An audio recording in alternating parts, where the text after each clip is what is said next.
చూడ్డానికి, వినడానికి మనకు చాలా క్రేజీగా ఉంటుంది కానీ, ఒకప్పుడు దేవాలయాలన్నీ సంభోగాల కోసం, బూతు పనుల కోసమే నిర్మించారు. బూతు అంటే ఇప్పుడు దాన్ని అసహ్యంగా చూస్తున్నాం కానీ, ఆ రోజుల్లో అదో మహాకార్యం. పవిత్ర పూజగా భావించేవారు. ఆ కామ పూజలన్నీ దేవుడి సన్నిధానంలోనే అందరికీ తెలిసేలా చేయాలనేవారు. సిగ్గు, దాపరికం లాంటివి ఉండకూడదని చెప్పేవారు. మనకు కొన్ని దేవాలయాల్లో బూతు బొమ్మలుగా, శృంగార కార్యాలుగా కనపడే శిల్పాలన్నీ ఈ నేపథ్యంలో రూపొందించినవే. అందువల్లే దేవాలయాల్లో కామపూజలు శాస్త్ర సమ్మతమైనదే.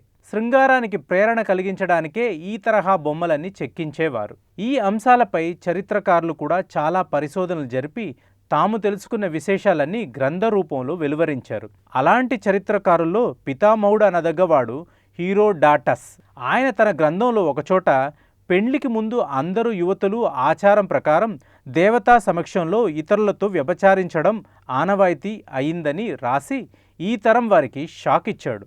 బైబిల్లో కూడా పూర్వచరిత్ర ఘటాల్లో ఈ ఆచారం ఉందనే రాశారు. ఈ అంశాలన్నీ విశ్లేషిస్తే సర్ ఫ్రేజర్ అనే చరిత్రకారుడు ఇలాంటి పరిస్థితులు ఆసియా దేశాల్లో చాలా చోట్ల కనబడతాయి.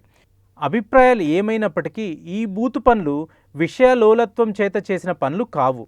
మహామాత సేవలో ఆరాధనాపూర్వకంగా ఎంతో శ్రద్ధతో చేసిన పనులే గాని మరొక రకంగా అనుకోవడానికి లేదు అని వ్యాఖ్యానించాడు. సృష్టికార్యం పవిత్రమైనదిగా భావించడం వల్లే దేవాలయాలు కామపూజలకు వేదికలయ్యాయని ఈ పెద్దలందరూ అంటున్నారు.